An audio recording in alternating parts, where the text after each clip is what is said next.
Hi there, it's Dr. Suchard again, and this time we're going to be discussing the use of Fomepizole for acetaminophen overdose. Word of warning, this is not like most of my videos where I'm trying to highlight all the most useful and practical materials and you're expected to study and remember most everything. This video is not high yield and it's not intended to be so. Think of this video as a supplement for your brain, as an extra bonus.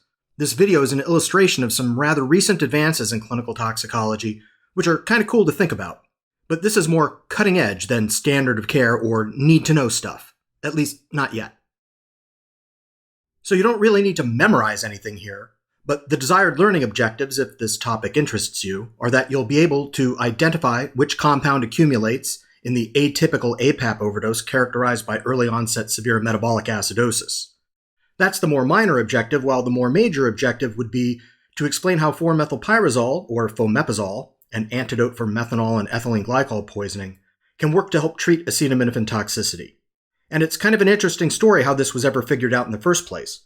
Why would we even expect an antidote for a very different class of poisons to do anything in an APAP overdose? And how did this discovery ever come to pass? So we've already discussed acetaminophen overdose, which we typically treat with N-acetylcysteine to counteract the glutathione depletion from NAPQI. But that's an oversimplification of APAP toxicity. Sure, we get cell death, but what is actually causing it? NAPQI that's produced, but which isn't reduced by glutathione, will rip electrons off of nearby molecules, including proteins, and become covalently bound to them, forming protein adducts. Those proteins, or other macromolecules NAPQI is bound to, lose their normal function, and this will result in a cellular crisis. The oxidant stress from excess NAPQI results in formation of a whole range of downstream oxidants, like hydrogen peroxide, superoxide ions, nitric oxide, and peroxynitrite, which is one of my favorite molecules because it's an ONOO radical, or oh no, which is properly descriptive because it's truly bad news. The damaged macromolecules impair energy metabolism and open up MPTP, the mitochondrial permeability transition pore, further impairing oxidative phosphorylation. Cytosolic calcium levels increase, setting off more downstream badness, and the liver cells get sicker and become necrotic. Well, if NAPQI is the inciting problem here, why not prevent NAPQI production in the first place? And in fact, that very mechanism was proposed in the 1980s to use cimetidine, the histamine 2 blocking drug, to inhibit cytochrome P450. That way, the APAP wouldn't be converted into NAPQI. Sounds like a great idea. I'd like to point out that this portion of cimetidine's structure, a pyrazole ring, will become important a bit later. And also that cimetidine to inhibit cytochrome P450-2E1 in APAP overdose didn't catch on, mostly because NAC was so effective a treatment all by itself. While it's an interesting theory, it would be difficult to impossible to show that cimetidine would improve outcome, so it fell by the wayside.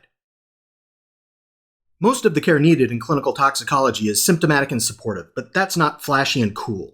Using antidotes makes toxicologists feel special, and we are special. So any new opportunity to effectively use an antidote is very appealing. It's like the holy grail of clinical toxicology to find a new use for an antidote.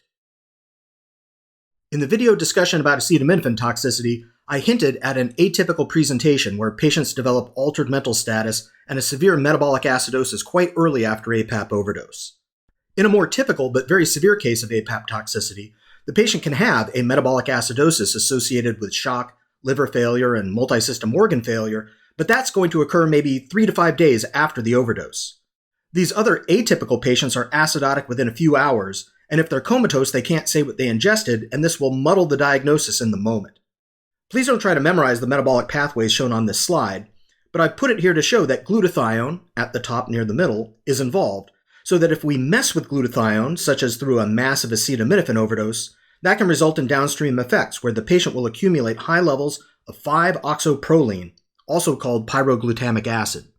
This is a non-essential amino acid, and if it accumulates in high enough levels, the patient will have a pyroglutamic acidosis.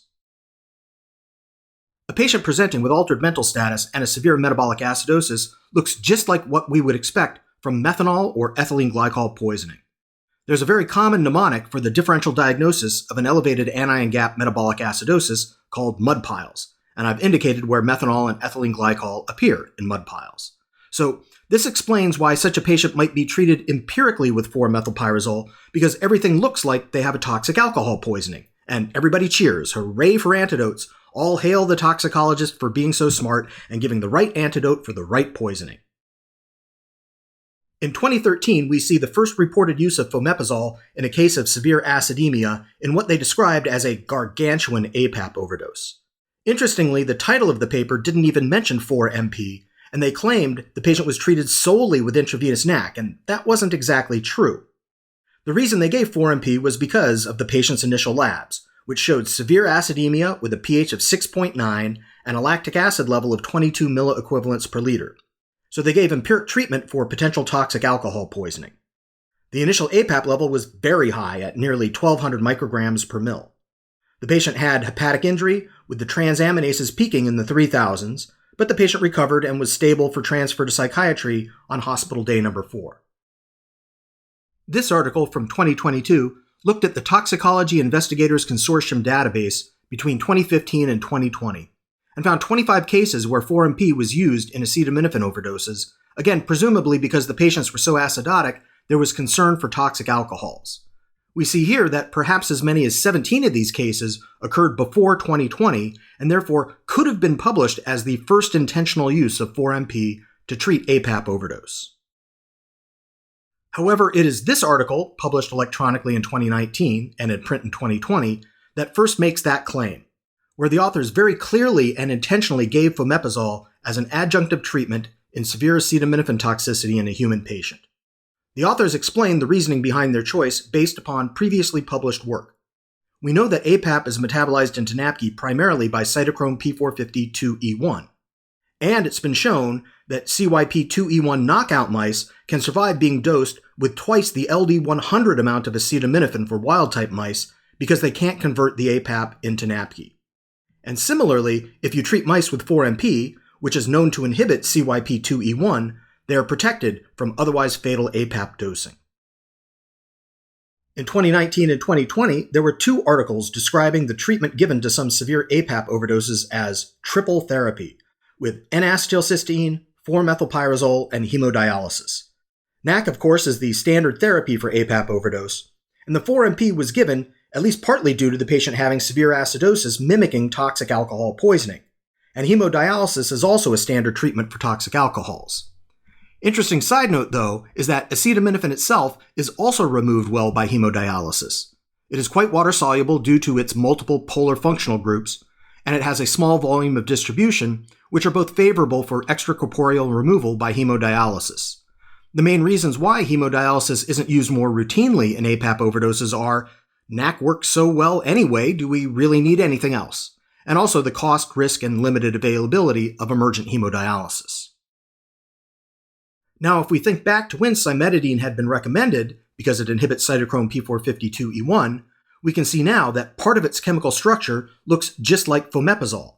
It's the pyrazole ring structure in cimetidine that presumably inhibits APAP metabolism, because we know that's how 4-MP works, at the heme moiety in the cytochrome P450 active site, preventing oxidation of APAP into NAPQI. This is a great study from 2020 demonstrating that 4-MP has the same action to potentially treat APAP toxicity in humans as in animal studies. The study subjects here took 80 milligrams per kilogram acetaminophen, which is just over 5 times the recommended therapeutic dose, but because the therapeutic index of APAP is higher than that, at least 10, no one is expected to develop hepatotoxicity. I highlighted in yellow the name of Dr. Rumack from the Rumack-Matthews nomogram developed in the 1970s, who was a co-investigator. In this study, they measured APAP oxidative metabolites found in the volunteer's urine, and found that treatment with 4-MP reduced these metabolites from about 5% of the ingested acetaminophen dose to 0.5%, proving that oxidative metabolism of APAP had been significantly inhibited.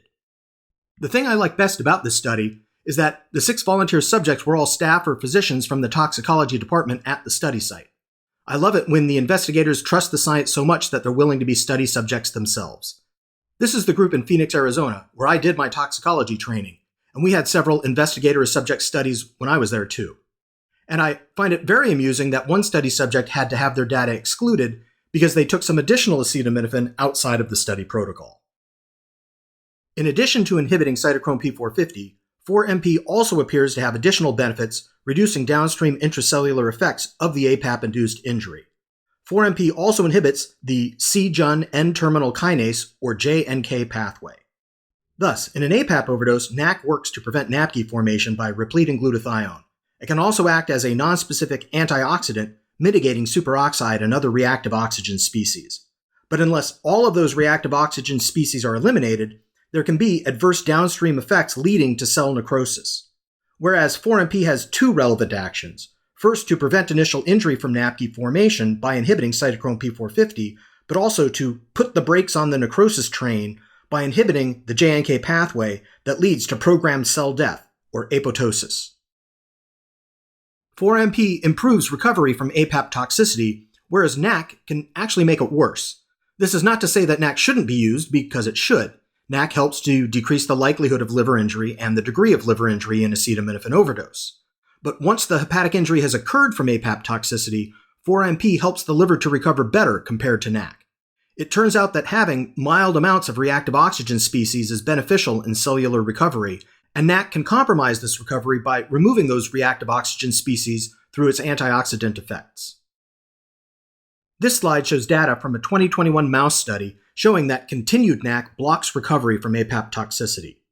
In the lower left, in the white bars, we see the transaminase levels following APAP toxicity recovering quickly in the absence of NAC, but recovering much more slowly in the gray bars when NAC is given.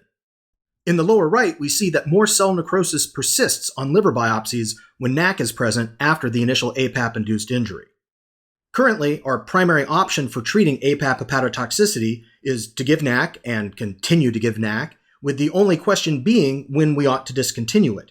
But these results suggest future research questions of determining when in the course of hepatotoxicity NAC should be discontinued to avoid impairing the recovery phase, and what is the optimal timing for 4MP.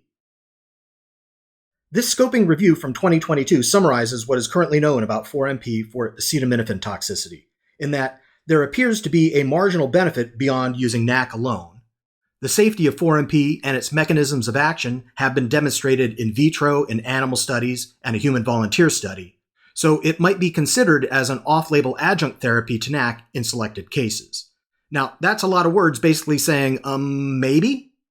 If 4MP is to be used in selected cases, then which selected cases?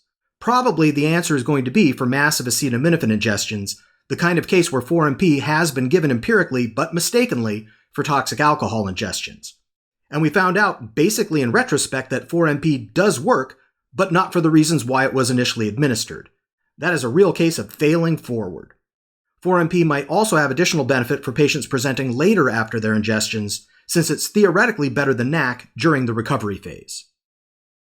Well, I hope you enjoyed this discussion of Fomepizole for APAP overdose. This is one of the newest developments in clinical toxicology at the time of this recording in 2023. And it's an interesting illustration of how advances can happen by lucky accident. I'll be seeing you around.